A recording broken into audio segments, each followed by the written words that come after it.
예, 오늘 설교의 제목은 없어지지 않는 재물, 없어지지 않는 재물이란 말씀으로 함께 나누도록 하겠습니다.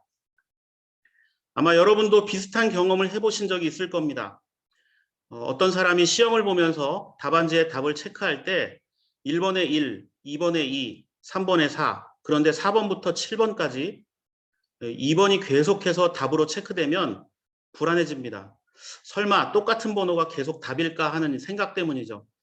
사람들은 본능적으로 어느 한쪽으로 치우치는 것을 경계하고 불편하게 여깁니다. 이게 웃자고 하는 이야기인 것 같지만 실제로 우리나라에 이런 일이 있었습니다. 2017년 대학 수학능력시험 국어문항에서 있었던 일인데요. 1번부터 7번까지 5번 문제의 답 5번을 빼고 나머지 전부 다 답이 4번이었습니다. 이 시험이 있고 난 뒤에 뉴스에까지 보도가 되었었는데 시험을 보고 나온 수험생들이 긴장하고 있는 수험생을 상대로 장난하는 거냐, 또는 불안해서 고쳤다, 그런데 결국 틀리고 말았다라는 하소연까지 있었다고 합니다. 자, 답은 문제당 하나밖에 없습니다. 그런데 사람들은 어떤 답에 연속적으로 일어나는 것을 보고 상관이 없는 문제와 답임에도 불구하고 그것을 연관지어 생각합니다. 그래서 불안해하고 또 염려하게 되죠. 이게 사람이기 때문에 가능한 일이라고 생각합니다. 사람들은 어떤 일이나 사건을 대할 때 앞의 일들과의 연관성, 그리고 자신의 경험을 굉장히 중요하게 여깁니다. 그러다 보니까 자연스럽게 편견에 빠질 수 있습니다. 이거 아니지 않을까? 그래서 사람에게 완벽한 공정함이나 중립을 찾는 것은 어리석은 일이라 생각합니다. 그래서 시편 14편 3절과 로마서 3장 12절 말씀을 보면 사람들은 다 한쪽으로 치우쳐 있다라고 설명하고 있습니다. 그러면서 선을 행하지도 못한다. 이 로마서 3장 12절 말씀을 세번역으로 보면 이렇게 되어 있습니다. 모두가 곁길로 빠져서 쓸모없게 되었다. 선한 일을 하는 사람은 한 사람도 없다. 이렇게 설명하고 있습니다. 그렇습니다. 사람이 하나님 앞에서 행할 수 있는 좋은 일, 의로운 일은 아무것도 없습니다. 그래도 한두 사람, 착한 사람 있지 않겠습니까? 라고 생각할 수 있는데 아닙니다. 성경은 아예 한 사람도 없다라고 강조하고 있습니다. 모든 사람이 죄인일 수밖에 없다는 겁니다. 그래서 전도서 3장 9절은 사람이 애쓴다고 해서 이런 일에 무엇을 더 보탤 수 있겠는가? 인간이 애쓴다고 해서, 노력한다고 해서 구원을 얻을 수 있다거나 좋은 세상을 만들 수 있다? 대통령을 잘 뽑으면 될 것이다? 좋은 국회의원이 선출되면 될 것이다? 그런 일은 존재하지 않는다는 겁니다. 철저히 하나님의 의와 선행에 대해 인간은 무지하고 무기력한 죄인들이기 때문입니다. 그럼에도 불구하고 하나님께서는 우리를 사랑하시기 때문에 우리가 살 수 있는 생명의 길을 주셨습니다. 그 길이 무엇입니까? 신명기 30장 2절 말씀을 보면 이렇게 되어 있습니다. 당신들과 당신들의 자손은 주 당신들의 하나님께로 돌아와서 마음을 다하고 정성을 다하여 오늘 내가 당신들에게 명령한 주님의 모든 말씀을 순종하십시오. 사람이 살면서 할 수 있는 일이란 하나님 말씀에 순종하는 것입니다. 순종한다는 것은 내 삶의 중심을 내가 아니라 하나님께 두는 것입니다. 이것은 다른 말로 하면 자기 부인이라고 할 수 있습니다. 그렇다면 하나님을 중심에 두고 살아가는 자들에게 어떤 약속이 주어져 있을까요? 4절 말씀에 쫓겨난 당신들이 하늘 끝에 가 있을지라도 주 당신들의 하나님은 거기에서도 당신들을 모아서 데려오실 것입니다. 자, 어떤 끝, 여기서 말하는 끝은 정말 세상 끝이라기보다는 인간의 어떤 타락 또는 어떤 실패, 절망, 좌절 가운데 아무도 나를 도울 수 없을 뿐만이 아니라 세상 끝에 나 혼자 있는 것 같은 그러한 상황들, 그 절망의 순간에도 하나님은 역시 우리를 외면하시지 않는다는 것을 이야기하고 있습니다. 우리의 연약함을 아시는 하나님은 우리를 또 우리의 죄를 심판만 하시지 않고 회복의 약속, 구원의 약속도 함께 해주시는 것을 볼 수 있습니다. 하나님께서 나를 사랑하시는구나. 하나님께서 나에게 새로운 생명을 주시는구나. 이런 것들을 말씀을 통해서 알 수 있으니 거기에 순종하라는 겁니다. 바로 유일하고 참된 구원자 예수 그리스도께서 이 말씀이셨고 이 말씀을 이루셨고 하나님의 의를 완성하셨습니다. 그래서 골로새서 1장 13절 14절 말씀을 보면 아버지께서 우리를 암흑의 권세에서 건져내서 자기의 사랑하는 아들의 나라로 옮기셨습니다. 우리는 그 아들 안에서 구속, 곧 죄사함을 받았습니다. 이렇게 고백하고 있습니다. 14절에 구속, 곧 죄사함을 받았다라고 말할 때 이 구속이란 말은 속박과 노예 상태로부터 자유롭게 되는 것을 말합니다. 그런데 이런 자유는 우리 인간의 노력과 능력으로 주어지는 것이 아닙니다. 14절은 그 아들 안에서 가능한 것이다라고 설명하고 있습니다. 어떠한 사람도 자신의 힘과 의지로 죄와 사망의 권세로부터 자유하거나 의롭게 되는 자들은 단 한 사람도 있을 수가 없다는 것입니다. 오직 하나님의 아들이신 예수 그리스도만을 통해 우리는 하나님의 참된 자유와 용서를 경험할 수 있습니다. 아마 여러분들은 제 이야기를 들으면서 아니 나는 지금 충분히 자유롭게 살고 있고 내가 하고 싶은 일 다 하고 있는데 왜 나에게 자유가 없다고 이야기하십니까? 라고 물을 수 있습니다. 우리는 주님을 믿는다고 고백하지만 실제 우리의 삶은 늘 고민과 염려와 불안이 가득합니다. 자기 부인이 쉽지 않은 세상에서 우리가 살고 있기 때문입니다. 예전에 인터넷의 어느 유머 사이트에 가니까 현대인들이 요즘 사람들이 가장 불안하게 생각하는 것 세 가지가 바로 이것이다 라고 설명했는데 와이파이 신호가 잡히지 않거나 뭐 스마트폰이나 인터넷 장비에 어떤 로딩 시간이 길어지거나 아니면 배터리의 잔량이 빨간색으로 표시될 때 사람들은 불안해한다라고 이야기합니다. 자, 이거 별거 아니죠. 그런데 이 사소한 것부터 질병, 지진, 전쟁 같은 공포까지 우리는 불안을 떼어놓고 살아갈 수 없는 인생입니다. 그런 사람들은 늘 고민하기 때문에 그 고민이 해결되면 행복해질까? 결코 그렇지 않다는 겁니다. 고민이 끝나면 또 다른 문제와 염려가 생기기 때문입니다. 그런데 주님은 말씀을 통해서 불안과 염려와 고민 가운데 있는 이들에게 걱정하지 말라고 말씀하고 있습니다. 오늘 세 번째 본문인 누가복음 12장 22절 말씀을 보면 이렇게 되어 있습니다. 예수께서 제자들에게 말씀하셨다. 그러므로 내가 너희에게 말한다. 목숨을 부지하려고 무엇을 먹을까 하고 걱정하지 말고 몸을 보호하려고 무엇을 입을까 하고 걱정하지 말아라. 자, 이 말씀을 여러분들은 어떻게 이해하십니까? 이것은 염려나 걱정이 사라지고 없으니 그렇게 하라는 게 아닙니다. 또 먹고 마시고 몸을 보호하는 것이 필요 없으니 예수만 잘 믿으면 된다. 이런 말씀도 아닙니다. 이 말씀의 핵심은 당신의 인생의 주인공은 누구입니까를 묻고 있습니다. 생명을 창조하신 하나님께서 우리 생명을 책임지시는 분이시니 염려하지 말라는 겁니다. 내가 내 인생의 주인이 되면 고민할 수밖에 없습니다. 무엇을 먹어야 할지, 무엇을 입어야 할지 고민할 수밖에 없지만 우리의 인생을, 우리의 생명을 주관하시는 분이 하나님이시다면 고민할 필요가 없다는 겁니다. 즉 하나님께서 우리 삶의 주인이라는 사실을 망각하는 것, 그것이 바로 염려의 근원이라는 점입니다. 23절과 24절은 목숨은 음식보다 더 소중하고 몸은 옷보다 더 소중하다. 까마귀를 생각해 보아라. 까마귀는 씨를 뿌리지도 않고 거두지도 않고 또 그들에게는 곳간이나 창고도 없다. 그러나 하나님께서 그들을 먹여주신다. 너희는 새보다 훨씬 귀하지 않느냐. 그렇죠. 우리는 새보다 귀한 존재입니다. 죽고 사는 것은 인간의 영역이 아니라 하나님께서 주관하시는 일일 뿐입니다. 생사를 주님께 의지하는 자, 그러한 자들을 바로 제자라고 말합니다. 디트리어 보네포 목사님은 나를 따르라라는 책에서 주님을 따르는 제자의 삶에 대해 이렇게 정의하는 것을 볼 수가 있습니다. 이 보네포 목사님이 제자에 대해서 이렇게 정의를 했어요. 책에서 보면 제자의 삶은 그리스도와 자신 사이에 그 어떤 것도 끼어들지 않는다는 사실에서 입증된다. 자, 나와 그리스도의 사이에 아무것도 끼어서는 안 된다는 겁니다. 심지어 율법도 자신의 경건도 세상도 끼어들지 못한다. 제자는 항상 오직 그리스도만을 바라본다. 제자는 그리스도와 함께 율법을, 그리스도와 함께 경건을, 그리스도와 함께 세상을 바라보지 않는다. 자, 끝의 문장이 가장 중요합니다. 문제는 우리는 그리스도만 보는 것이 아니라 그리스도와 함께 무언가를 보기 때문에 항상 문제가 생긴다라는 겁니다. 이것도 중요하고 저것도 중요하다. 그러면 마음이 잡힐 수가 없겠죠. 그리스도만 봐야 한다라고 말은 하지만 그리스도와 함께 다른 것들도 함께 본다는 겁니다. 심지어 율법, 뭐 이런 거, 경건, 이런 것까지 함께 생각하기 때문에 교회에 다니면서도 예수를 믿으면서도 체면을 생각하고 자신의 어떤 위치를 고려할 수밖에 없다는 겁니다. 다시 누가복음 12장 29절 31절을 보십시오. 그러므로 너희는 무엇을 입을까 무엇을 마실까 찾지 말고 염려하지 마라. 이런 것은 다 이방 사람들이 추구하는 것이다. 너희 아버지께서는 이런 것들이 너희에게 필요하다는 것을 아신다. 그러므로 너희는 그의 나라와 그의 나라를 구하여라. 그리하면 이런 것들을 너희에게 더하여 주실 것이다.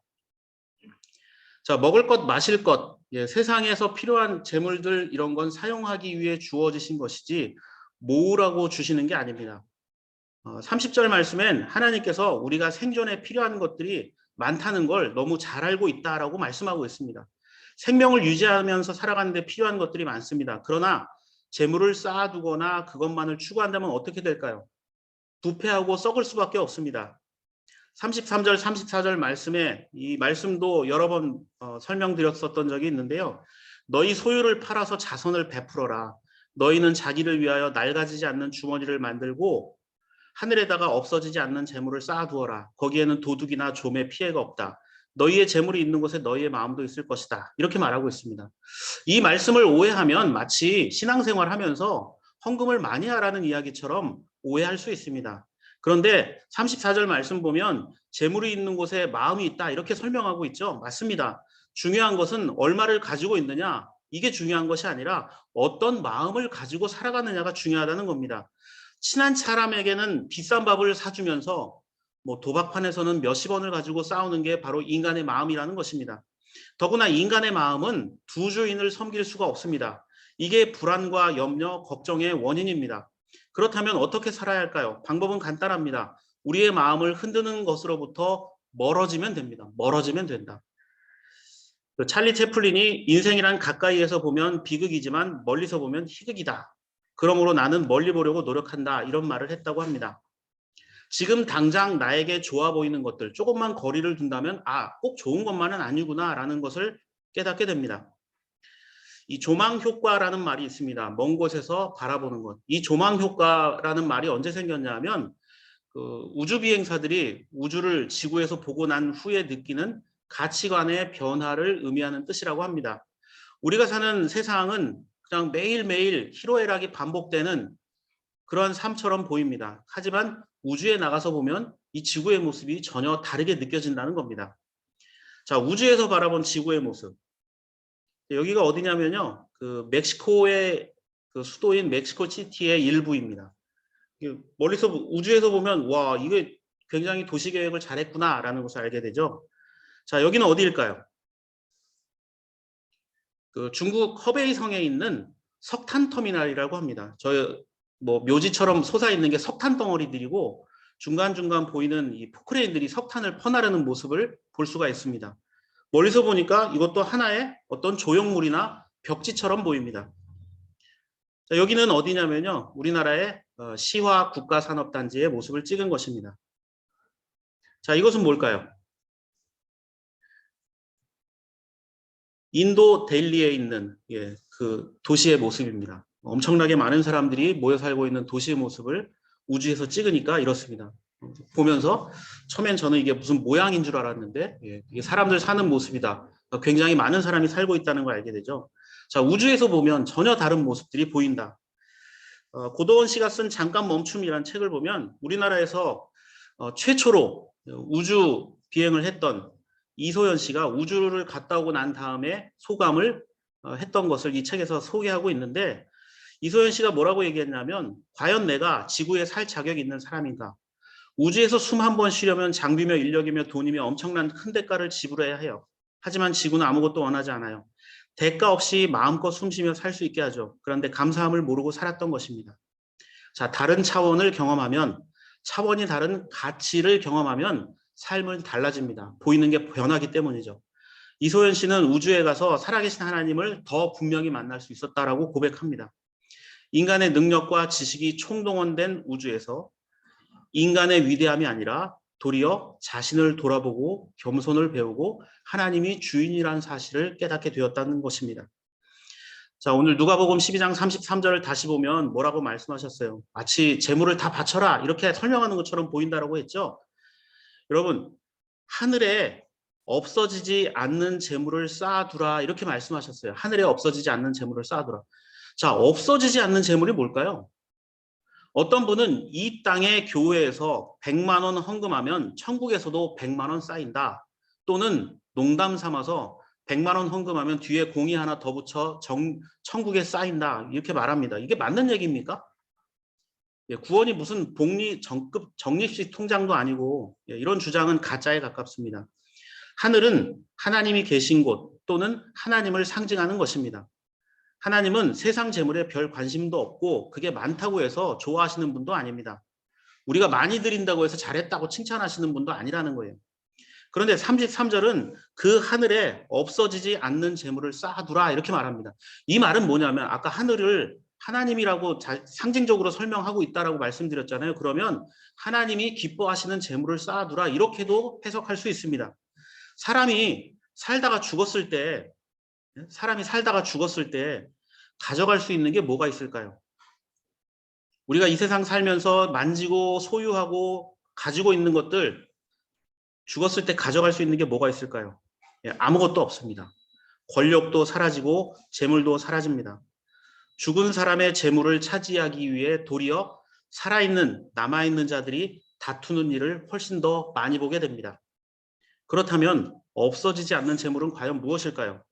대다수의 해석은 이웃을 돕는 것이다. 왜냐하면 하늘의 재물을 쌓아라. 하나님 기뻐하시는 일을 해라. 이 말이라면 결국 하나님과 이웃을 동등한 개념으로 해석하고 있는 어떤 성경 말씀에 근거해서 이웃을 돕는 것 역시 하늘의 재물을 쌓는 것이다. 또 그런 마음을 가지고 있어야 한다라는 정도로 해석을 많이 합니다.